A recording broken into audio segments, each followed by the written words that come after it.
मेरा एक और सवाल है यहाँ पर ही, गोबर के हवाले से। जो कुछ बछड़े जो बड़े भी होते हैं, यानी 250, 300 या 200 केजी वाला, तो वो बस गोबर पतला शुरू कर देते हैं, बिल्कुल जैसे मोशन, जैसे हम क्या कहते हैं, हाँ जी, डायरिया। वो खुराक की वजह से होते हैं ना। अगर आपको उसका ड्राई मैटर पूरा होगा जी जी, तो वो पतला नहीं करेंगे।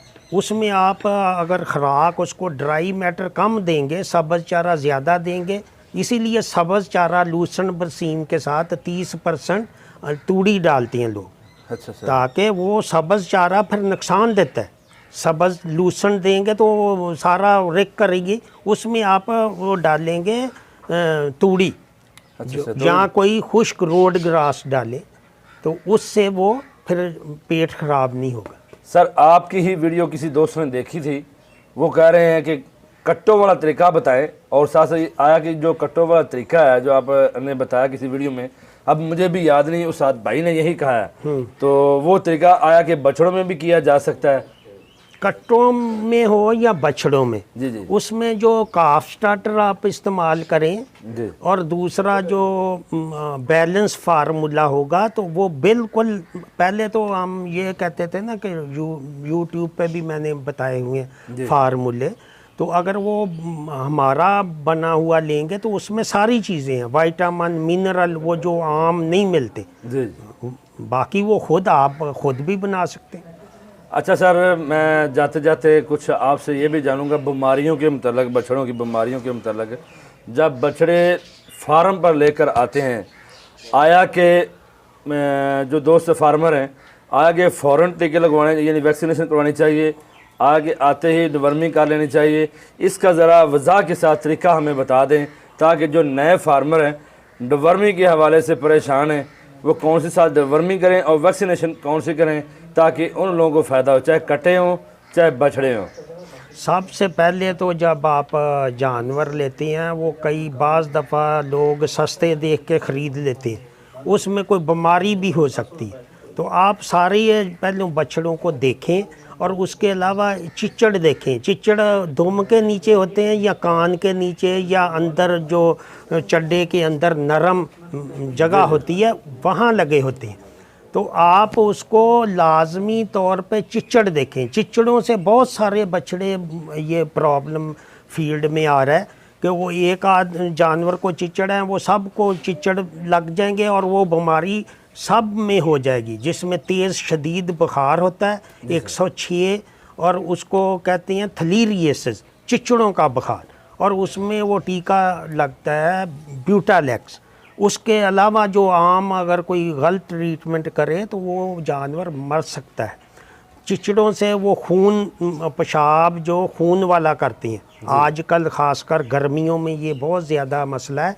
आप सबसे पहले वो सब को चिचड़ चेक करें, या हिफाजती तौर पे आइवोमैक्टिन टीका, आइवोटेक एक सस्ता टीका आता है, उसका अच्छी है दवाई, तो वो आप 10 सीसी बड़े जानवर को ज़ेरे जिल्द लगाएं, गोश्त में नहीं लगाना वरना वो काम नहीं करेगा। वो आप सबसे पहले चिचड़ों का आप करें, उसके बाद डिवर्मिंग करें। डिवर्मिंग अब जो एक दफ़ा ज़रूरी होता है, डिवर्मिंग में 2-3 किस्म के कीड़े हैं, एक राउंड वर्म है, टेप वर्म है, और उसके लिए लीवर फ्लूक है। बाज़ दफ़ा जानवर आप परचेज़ करते हैं वो दरिया के इलाके से हैं, तो उसमें वो आप नीलजान दवाई जो है वो ब्रॉड स्पेक्ट्रम है, वो अगर 300 किलो का बछड़ा है तो 150 किलो आपने देनी है। वो दवाई के ऊपर भी लिखा होता है 150 ml, वो दवाई, हर दवाई के ऊपर वो लिखा होता है दवाई का चार्ट कि इतने सीसी आपने पिलानी है, वो उसको देख के भी आप पिला सकते हैं। और वसीउल असर आप दवाई जो लीवर फ्लूक और राउंड वर्म की हो वो पिलाएं। जी सर, माशाल्लाह जी सर, आपने बहुत अपना कीमती टाइम दिया, तो वीडियो भी काफ़ी लंबी हो गई है, तो मैं आपका शुक्रिया अदा करता हूँ। तो जाते जाते मैं आपसे एक और सवाल करूँगा, तो माइंड ना कीजिएगा। नहीं नहीं नहीं, करें आप, क्योंकि आप हमारे सीनियर हैं, हम आपके शागिर्द हैं। तो मैं जाते जाते ये सवाल करना चाहूँगा बछड़ों के हवाले से ही, जो बछड़े की खुराक है तो वो दोबारा रिपीट कर दें, खुराक कितनी देनी चाहिए, कितनी मकदार में देनी चाहिए, ताकि जो नए फार्मर है उनको फ़ायदा हो। मेरा मकसद ये है कि जो बछड़ा फार्मिंग के हवाले से आपका शायद तजर्बा हो, दूसरा लाइफ स्टॉक, दूसरे नहीं, गाय और भैंसों का ज़्यादा तजर्बा होगा, लेकिन सबका ही है, सबका ही है। तो इसके हवाले से हमें मज़ीद रहनुमाई करें। मैं यही कहा है कि बछड़ों में अगर आपने पैसे बचत करनी है जी जी तो आपका कॉस्ट जो 120-30 रुपए से कम हो और 1 किलो आपका वज़न बढ़े, वो उस सूरत में बढ़ेगा आप ब्राउन तूड़ी इस्तेमाल करें और 2 किलो वंडा या 2.5 किलो से ऊपर ना जाए। आपका अच्छा वंडा होगा तो आपका 2 किलो वंडा और उसके साथ आप रोड ग्रास या ब्राउन तूड़ी यूरिया ट्रीटेड इस्तेमाल करें, उससे बहुत अच्छे रिजल्ट हैं। सर मैं आपकी बात कर रहा हूँ, 120 रुपये खर्चा नहीं आ सकता, ज़्यादा आता है। 120 भी आता है, चौधरी साहब से पूछ लें, इस वक्त 130 रुपये आ रहा है। तो उस दिन साहब हमने किए थे 156 रुपये आया था। नहीं, कल तो मुझे इन्होंने बताया। नहीं, वो आलू अगर 20 किलो डालेंगे तो फिर इसमें 2 चीज़ें हैं, मैं बताता हूँ जी सर। कि जो 200 रुपये कॉस्ट जो निकालते हैं वो आप समझें कि 200 रुपये आपका खर्चा है फीडिंग कॉस्ट, एक जर्नल फार्मूला। लेकिन जब आम छोटे बछड़े लेंगे तो उसमें 50% गोश्त निकलेगा, तो वो आप बराबर ही आ जाएंगे। जब आप बड़े बछड़े लेंगे तो वो 60% उसका गोश्त निकलेगा। अगर आप 200 रुपये भी उसको खिलाएंगे तो फिर भी आपको वो 10% जो बचेगा, 10 से 15,000 रुपये फिर भी आपको बच जाएगा। ये मैं 1 मिनट जवेद साहब, मैं आपसे दोबारा सवाल करूँगा, डॉक्टर साहब से ये सवाल करना चाहूँगा। 10 तो 15,000 एक दोस्त ने कहा मेरा उससे चैलेंज है, शायद आप जानते हो चन्नौट के हैं, BBF तकीर साहब हैं, उन्होंने कहा ये मेरा चैलेंज है 10 से 15,000 बचाने वाले बछड़ा फार्मिंग में, वो कैसे बचा सकता है? कैसे? उन्होंने कहा कि मैं चैलेंज करता हूँ कि 10 से 15,000 एक बछड़े पे नहीं बच सकता। 15,000 नहीं बचता, 10 से 15,000 जी जी बचता है अगर वो रोड ग्रास की ही इस्तेमाल करे। जी सर। रोड ग्रास तूड़ी ना डाले जी सर।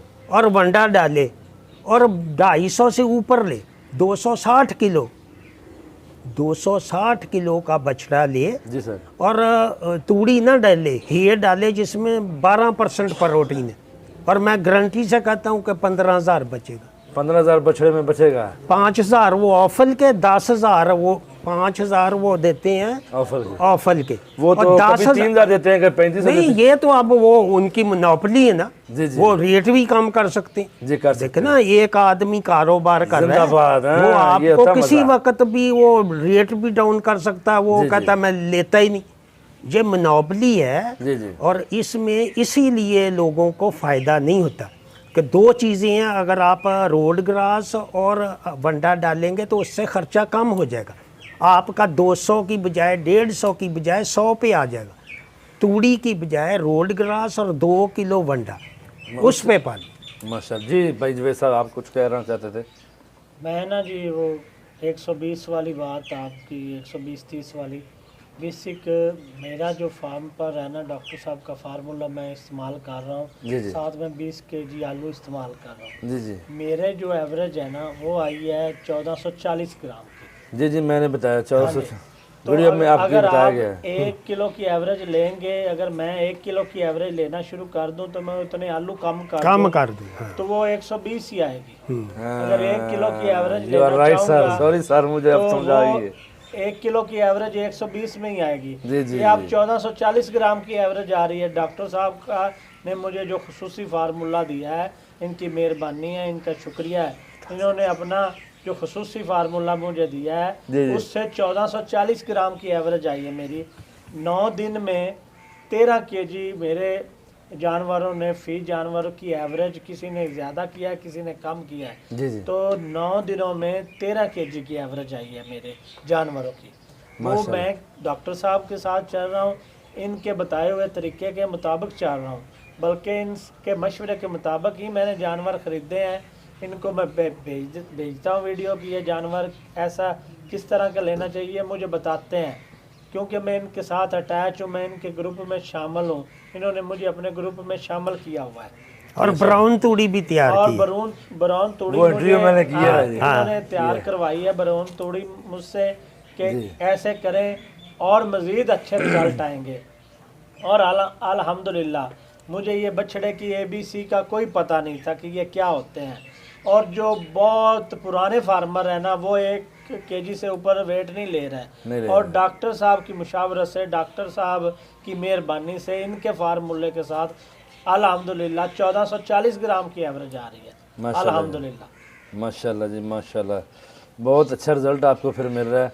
तो मैं मादर चाहता हूँ भाई जो साहब, क्योंकि मेरे जहन में वही था 156 वाला, तो वो जो भी आदमी समझदारी से काम करेगा उसको प्रॉफिट होगा। अब हर आदमी आलू नहीं डाल सकता ना, वो हे डाले। रोड ग्रास हर 20 दिन बाद कहाँ से सर मिलेगी? हे जो जिम्मेदार है ना, रोड ग्रास खुद तैयार करे, वो जो जैसा कि भाई अल्लाह तहाँ साहब बैठे हैं, हाँ हाँ, उन्होंने खुद लगाई, तो वो तो है तैयार कर लेंगे। तो बेचने के लिए पता नहीं वो शौक रखते हैं या नहीं रखते। कुछ लोग बेच भी देते हैं, कुछ लोग नहीं बेचना चाहते। है महंगी मिलती है ना, इसीलिए मैं कहता हूँ कि जिसके पास ज़मीन नहीं है जी जी, वो ये कारोबार ना करे, उसको महंगा पड़ेगा, उसकी फीडिंग कॉस्ट बढ़ जाएगी, नफ़ा कम होगा।